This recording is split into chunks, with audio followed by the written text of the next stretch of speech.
Appelez-moi Héno. Appelez-moi Héno. Enraciné dans ma terre, je n'ai couru nulle blanche baleine. Je n'ai couru le monde.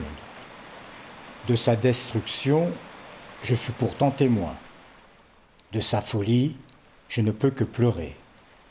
Des bords de la Méditerranée, que de réfugiés, rejetés, noyés, exclus, vendus, perdus, la honte de notre humanité. Les guerres, les horreurs, la fin des temps, la fin du temps. Nos cerveaux aseptisés, anéantis, l'arbre de vie tronçonné, brûlé, l'essence de la vie manipulée, bien disant le discours, malveillante les pensées, tulipes, bananes, au prix de l'or, pas de valeur pour les pensées. Comme nous tous, témoins passifs, impuissants, je n'ai rien pu sauver. Mon âme, peut-être, ne m'appelez plus Héno, ne m'appelez plus.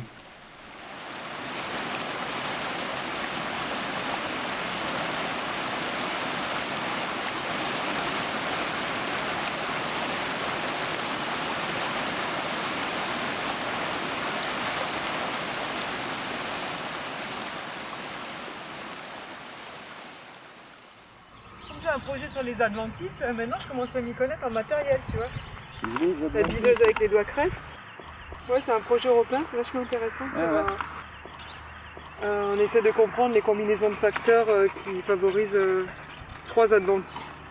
Le laitron, le chianan et le chardon. Là, ça fait 3 mois qu'on bosse sur le chardon, alors je commence là. Donc dans la vie, je suis enseignant-chercheur. Ça veut dire qu'en même temps, je fais de l'enseignement pour des étudiants et en même temps, je fais de la recherche dans un centre de recherche en agronomie. Et je suis plus particulièrement spécialisée dans la protection des plantes contre les différents ennemis qui peuvent commettre des dégâts et la façon de les protéger le plus naturellement possible en évitant l'utilisation des pesticides. Je crois que les choix qu'on fait dans sa vie professionnelle sont quand même intimement liés à ses choix et à son éthique de vie. Donc voilà, je pense que la laine que je tricote, elle est la plus biologique et la plus naturelle possible.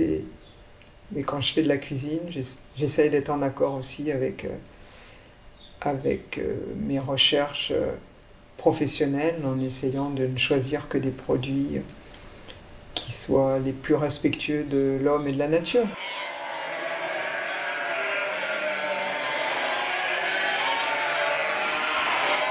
Depuis 1958, j'habite à Montaulieu.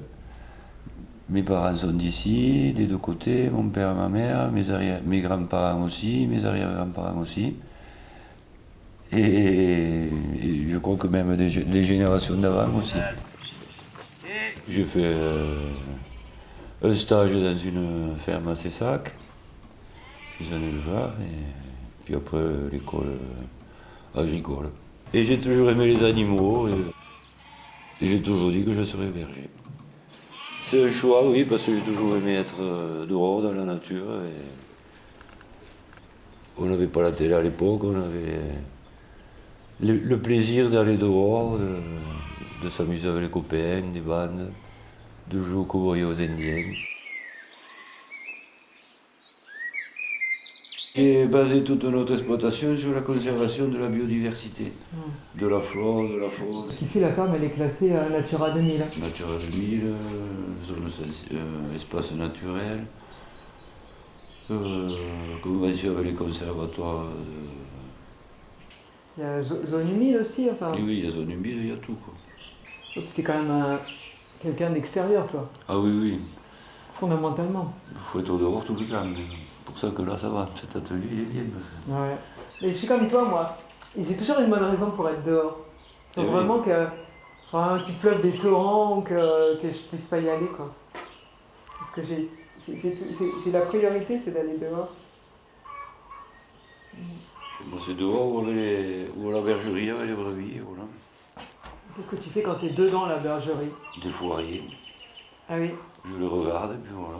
Tu leur parles à tes filles? Ça me suffit. Et alors les copines? Ah, je sais pas si ça leur va, mais bon, j'ai pas eu de plainte encore. Avant tu la vendais la laine? Avant, Il y a une époque où tu la vendais? Oui, oui. Et On la vend, mais... Et tu la vendais bien quoi? Non. Non. Mais il y avait des filatures quand même vers Mazamet et tout ça, non? Ouais, mais c'est qu'ils n'apprenaient plus déjà, c'était la laine d'ailleurs. Ouais. Toute la laine, laine de tout le troupeau, elle va quoi, 70 €, 80 €. Oh là là, c'est dingue. Hein. Et toute la laine, et pas... Toute la laine. Ouais, c'est dommage. Maintenant on achète de la laine d'alpaga qui vient du Pérou. Ouais.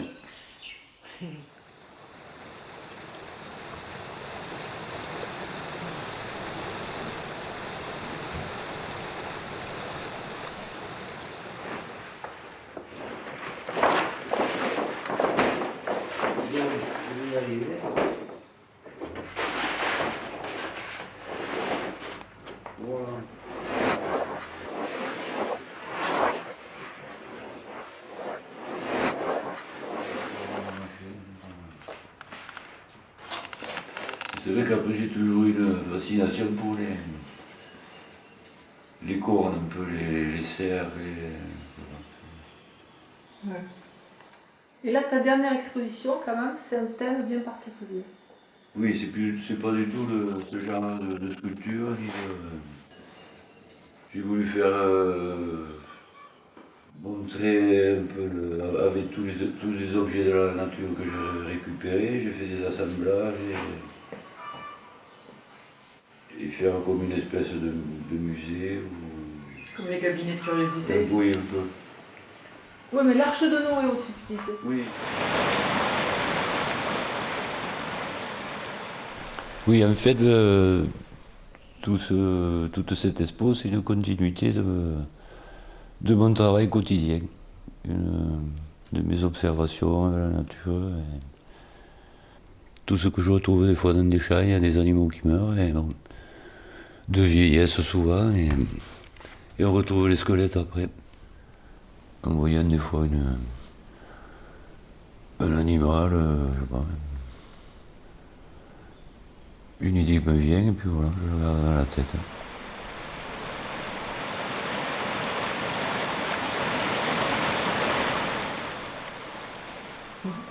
Donc c'est plutôt la destruction que l'homme a fait de notre monde que la fin du monde.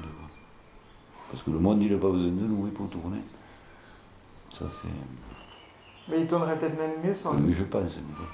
Mais après, je suis pas collapsologue dans le sens que je pense qu'il y a certainement des solutions si on va pas trop loin dans la destruction. Quoi. Même si on voit les populations d'insectes, on parle vraiment d'effondrement des populations. Oui. Là, c'est vraiment le mot qui est employé parce que on se rend compte à quelle vitesse et à quelle intensité les populations ont disparu. Donc c'est vraiment un effondrement des espèces comme des colonies d'abeilles dans certains secteurs, etc. Donc là, c'est vraiment des effondrements.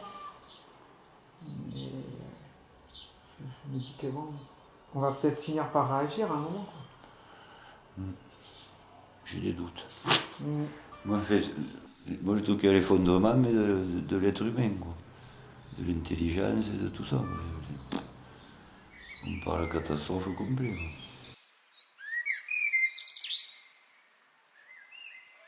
Bon, après, ça peut pas venir que des agriculteurs, quoi. Faut que la société, elle réagisse aussi. Ben oui. Sinon, les agriculteurs tout seuls, ils peuvent pas non plus... si derrière, ils sont pas suivis, ça suffira pas, quoi.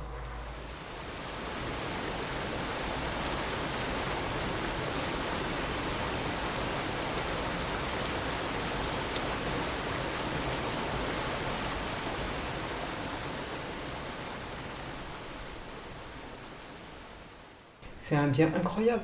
Pour les gens qui ont des troubles psy, le fait de côtoyer des arbres, d'être immergé dans la forêt, parce que les arbres, ça a quand même une valeur symbolique. Et là, en plus, tu te rends compte qu'il y a une force aussi.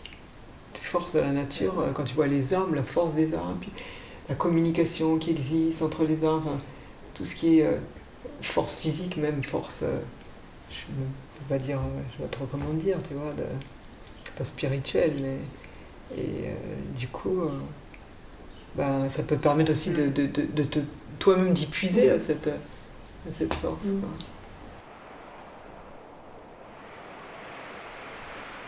Montelieu, il y a un riche passé, mais qui est plus industriel, lié aux activités qu'il pouvait y avoir ici de laine ou de filature ou de cuir. Moi, je ne veux pas dire que je suis mal à Toulouse aussi, tu vois. Je veux dire, j'ai vachement de chance de vivre où je suis à Toulouse et tout ça, c'est bien, quoi. Mais à long terme, c'est sûr que je souffrirais plus à Toulouse qu'ici, quoi. Pas trop quoi dire. Enfin, si, je sais quoi dire, mais pas comment. Pas trop comment, surtout. Les autochtones, bon, ça fait péjoratif, mais c'est pas plus péjoratif qu'autre chose. Il y en a plus, moins. Les indigènes. Des indigènes, ouais, je sais pas quoi. Les locaux. Je trouve que le contact, c'est pas fait, quoi, entre mais depuis le début, c'est pas de maintenant, quoi. Il y a eu le village du livre et les Monteliers, quoi. Il y a toujours eu un truc qui s'est pas. Un ciment qui n'a pas pris, quoi, entre les deux. Le fait que le village, il y a quand même une forte mixité, ça peut être un enrichissement aussi. Ah, mais ça, je dis pas. Hein, ça nous a permis de nous rencontrer. Non, mais c'est bien qu'il y ait beaucoup de gens qui soient arrivés au village, ça c'est sûr. Hein. Parce que c'est quand même un village quand même vachement dynamique, très vivant, avec pas mal d'initiatives et tout ça quand même. Grâce aussi à cette population qui est arrivée. Ah, mais oui, non, mais ça je ne mets pas ça à cause, hein, pas du tout. Non, du tout, c'est le lien qui ne s'est pas fait. Quoi.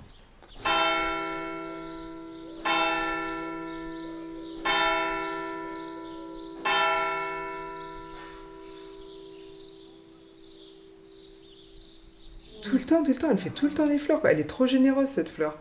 Je sais, elle nous aime, elle se plaît ici et elle nous est reconnaissante, tu vois. Elle nous offre des fleurs tout le temps. Une fois quand on revient le week-end, bah, on a une ou deux fleurs. Et je me demande où elle trouve toute cette énergie. Elle est magique, hein. Du coup, c'est un peu notre plante fétiche, quoi.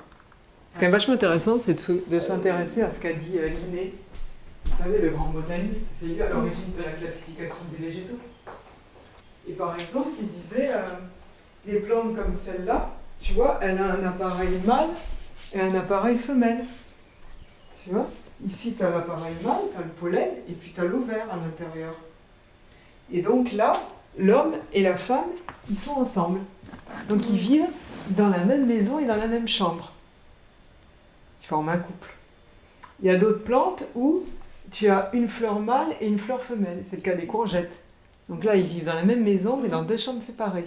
Et il y en a d'autres, par exemple, comme le kiwi ou le noisetier ou des plantes comme ça, où tu as des plantes mâles et des plantes femelles. Donc là, ils vivent chacun dans leur maison. Et ils se retrouvent pour se féconder. Et alors à l'époque, Linné, il a été très très décrié. C'était très révolutionnaire, hein, ce genre de pensée. Et puis, bizarre ce qui se passe dans les plantes. Hein. En tout cas, j'ai quand même des petites courgettes dans mon jardin. Ça c'est pas mal. Alors que d'habitude, j'en avais jamais. C'est tellement beau maintenant. Il y a un truc qui pousse, mais... Enraciné dans ma terre, je n'ai couru nulle blanche baleine. Je n'ai couru le monde. De sa destruction, je fus pourtant témoin. Enraciné dans ma terre, je ne peux que pleurer. Je n'ai couru nulle blanche baleine. Des bords de la Méditerranée, je n'ai couru le monde. Que de réfugiés, de sa destruction tronçonnés, je fus pourtant témoin. L'essence de la vie manipulée, je ne peux que pleurer. Bien disant, le discours. Des bords de la Méditerranée, les malveillantes, les que de réfugiés, la fin des temps, noyés, bananes, la fin, esprit de l'or, vendu, pas de valeur pour les aseptisés, anéantis, comme nous tous, l'arbre de vie tronçonné, impuissant. Je n'ai rien pu sauver. Mon âme, peut-être, ne m'appelait plus Héno, ne m'appelait plus